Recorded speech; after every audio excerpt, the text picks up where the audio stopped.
Olá a todos, eu sou o Gustavo, sou professor de filosofia do cursinho Angela Davis, junto com o professor Lucas, que esteve aqui na semana passada. E na semana passada, na última aula, vocês conheceram um pouco mais sobre o surgimento da filosofia, quais as coisas que fomentaram esse surgimento, quem foram os primeiros filósofos, quais foram os seus questionamentos levantados e por aí vai. Hoje eu apresentarei a vocês uma figura extremamente importante na filosofia, não só na filosofia antiga, mas em toda a filosofia, uma figura que marcou a filosofia desde seu início até a atualidade, que é Sócrates. E não será uma aula apenas sobre Sócrates, mas também sobre os sofistas, que seriam as pessoas que se opunham a Sócrates e seus discípulos. E além disso, eu irei iniciar a apresentação de um dos discípulos de Sócrates, que é Platão, mas provavelmente nós iremos nos aprofundar mais na figura de Platão em outras aulas. Bom, primeiramente eu queria dizer que Sócrates é uma figura extremamente polêmica na filosofia. E o porquê que Sócrates é uma figura extremamente polêmica na filosofia? Porque não se sabe nem ao certo se Sócrates existiu. Não existe realmente nenhum texto escrito por Sócrates. Todo conhecimento que nós temos do autor e do filósofo é o que nos foi passado pelo seu discípulo Platão. Por isso, muitos afirmam que Sócrates foi uma personagem criado por Platão para estar presente em seus diálogos. Porém, não sabe se ao certo isso é verdade, talvez nós nunca conseguiremos alcançar o conhecimento de que Sócrates existiu ou não. Porém, eu acho que é preferível, eu me sinto muito mais confortável, eu consigo dormir à noite pensando que Sócrates existiu. Eu prefiro mentir para mim mesmo. Então, para essa aula, vamos tomar que Sócrates realmente existiu. E vamos lá. Para explicar um pouco mais sobre Sócrates, nós temos de entender também os sofistas, que como eu disse, são os rivais de Sócrates. Por isso nós iremos compreender agora, neste momento desta aula, qual é a diferença entre os dois, entre os sofistas e Sócrates. E assim a gente vai poder compreender um pouco mais sobre o pensamento dos sofistas e um pensamento um pouco melhor sobre Sócrates. Então vamos lá. Iniciarei a apresentação dos sofistas. Quem eram os sofistas? Os sofistas eram pensadores que viviam na época de Platão, na Grécia. Porém, esses não eram filósofos. Eles eram pensadores, mas não filósofos. Por que eles não eram filósofos? Eles até contestavam o termo filósofo. Mas eles não eram filósofos, pois eles se relacionavam de uma diferente forma com o saber. Como que um filósofo se relaciona com o saber? Como como eu já expliquei na primeira aula, se eu não me engano, da termologia da palavra filosofia, eu irei explicar novamente, agora talvez de uma forma um pouco mais detalhada. Filosofia é composta por dois termos gregos. Philo, que significa amor ou amizade, e sofia, que seria saber. Logo, filosofia você pode botar em uma tradução literal, amor ou amizade pelo saber. Porém, na palavra sofistas não existe o filo. Ou seja, eles se relacionam com o saber de uma forma apenas pensando na utilidade. Eles pensam apenas na utilidade do saber. Eles não se relacionam com o saber pelo amor. Não se relacionam com o conhecimento pela amizade que tem pelo mesmo. É apenas pura e simples utilidade. O que importa para um sofista é a doxa. E o que seria a doxa? Doxa é um termo grego que se refere à opinião. Portanto, nós temos aqui praticamente uma questão não só presente na Grécia Antiga, mas até na nossa atualidade, nós temos essa questão da opinião tomada como verdade. Aquilo que me é útil é uma verdade. E para isso eu vou tentar te convencer que essa minha verdade, que esta minha opinião é uma verdade. Logo, não se sabe ao certo, não se tem essa busca pela verdade. É apenas algo de opiniões. Então, eles têm esse debate, é extremamente... O objetivo de um sofista é convencer o outro, é convencer o seu interlocutor que a sua opinião é a verdade.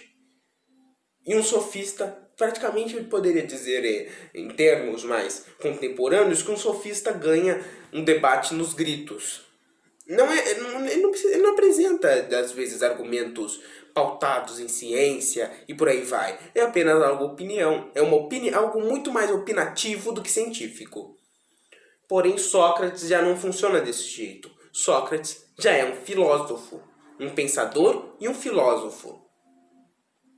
E como dito outrora, já que Sócrates é um filósofo, ele se relaciona com o saber pelo amor que ele tem pelo mesmo, pela amizade que ele tem pelo saber.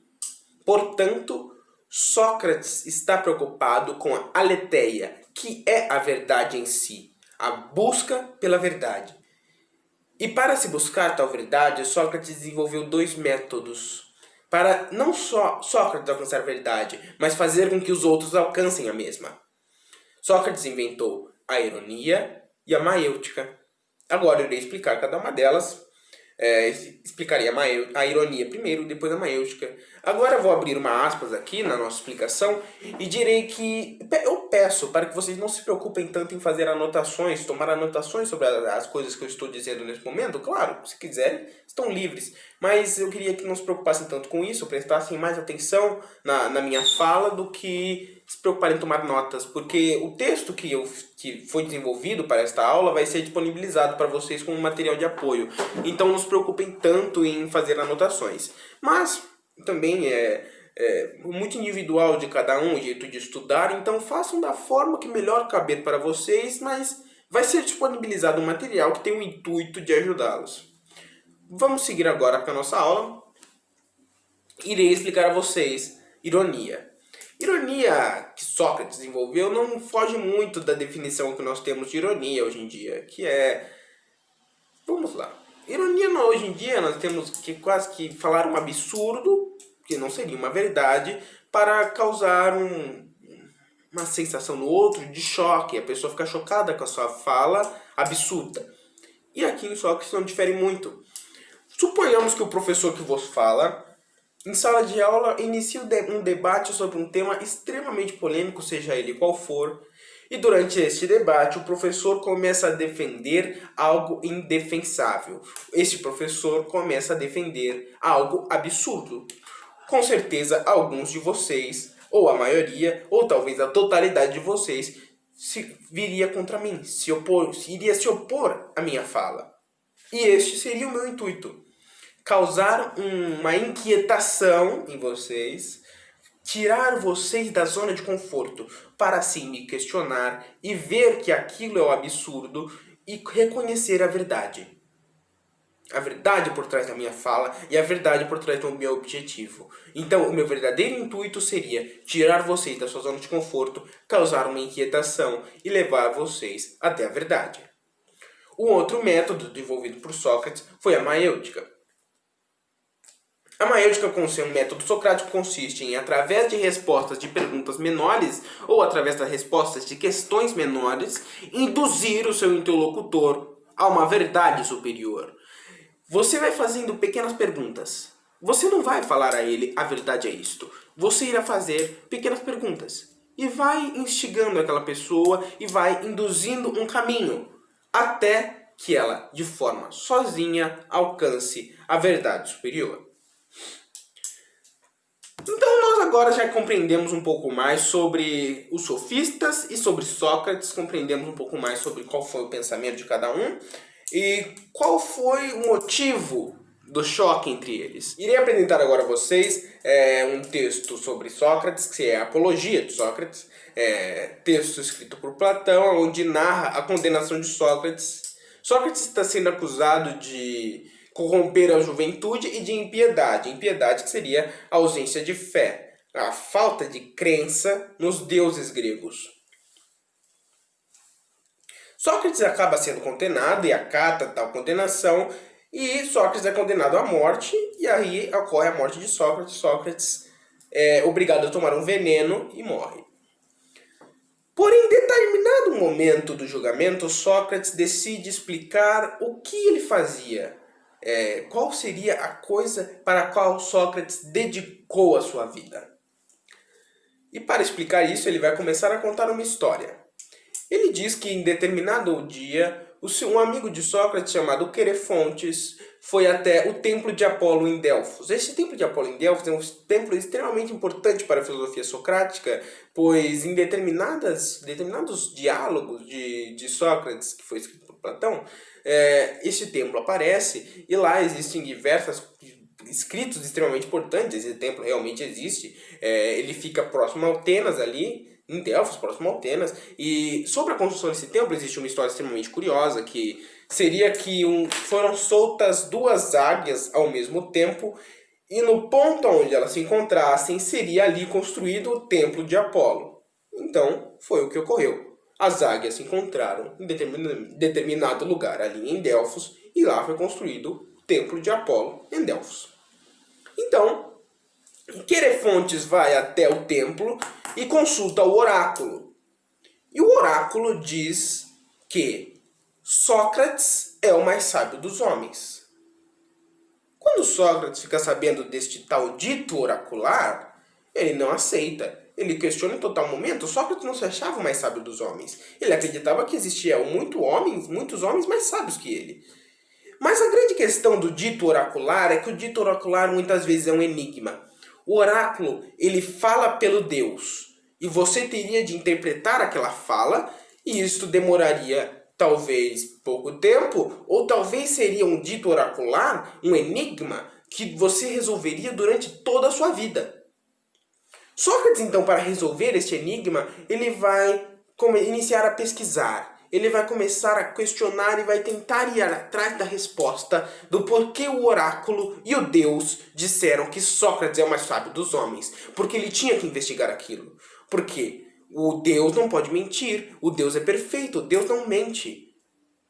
Então, pode ter alguma falha ou no oráculo, ou há alguma interpretação que deve ser feita aí. Uma compreensão do enigma. E como que Sócrates vai fazer essa investigação da fala do oráculo? Ele vai tentar...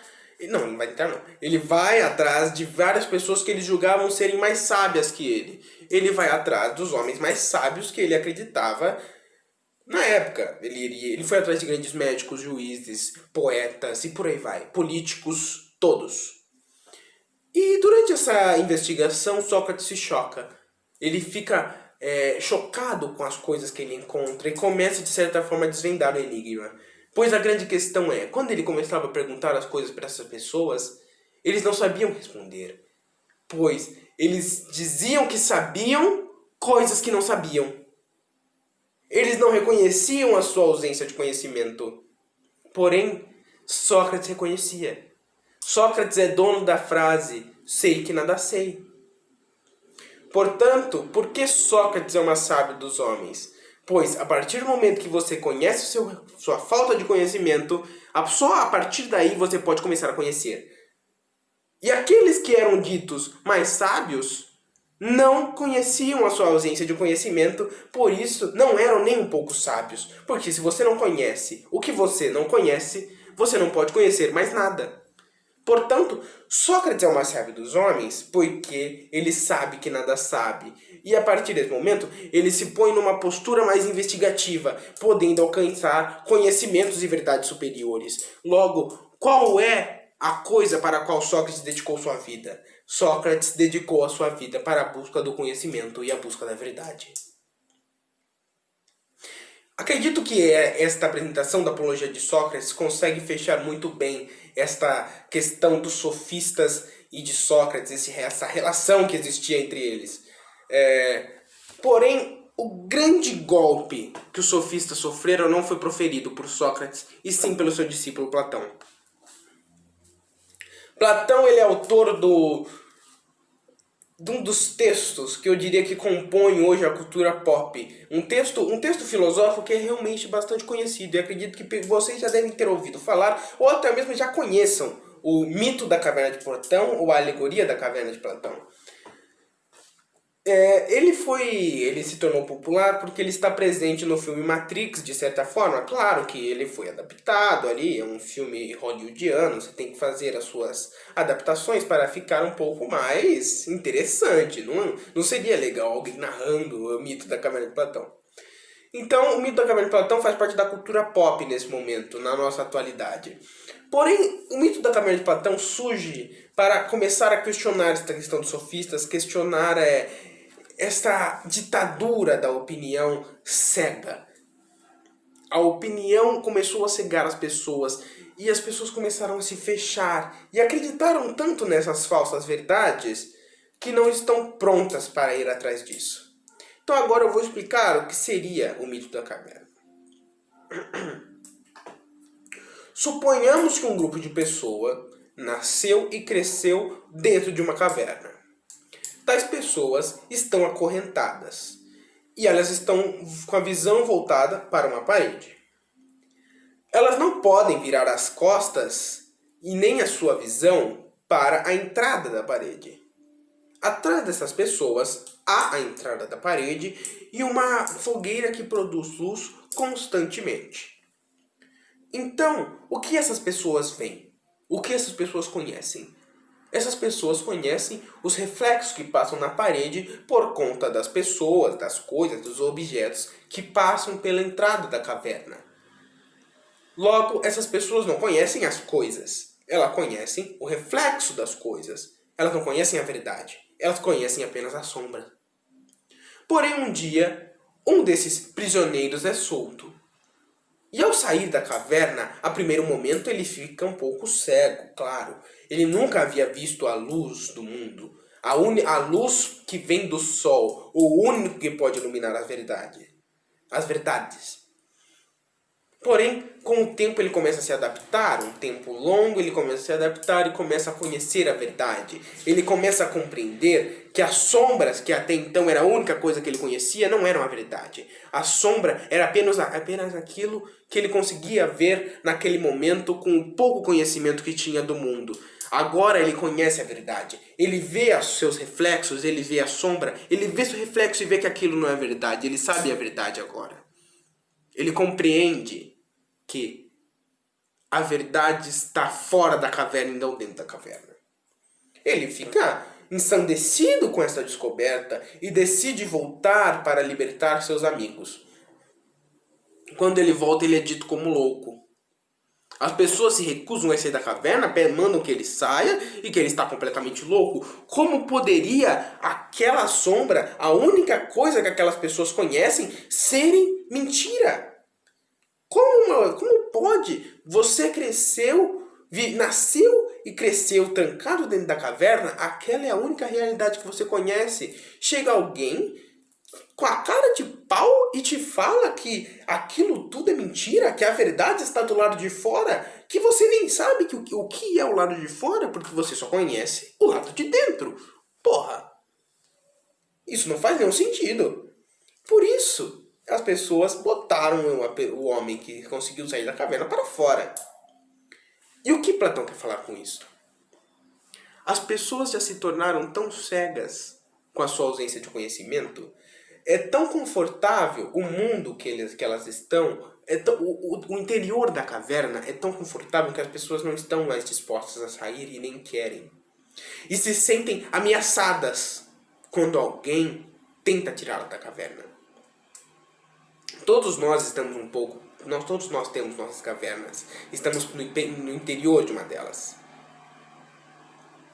Porém, como sair dessa caverna? Como ser liberto? Através do conhecimento das verdades. Aquele homem só se tornou completamente livre da caverna quando ele teve acesso à verdade.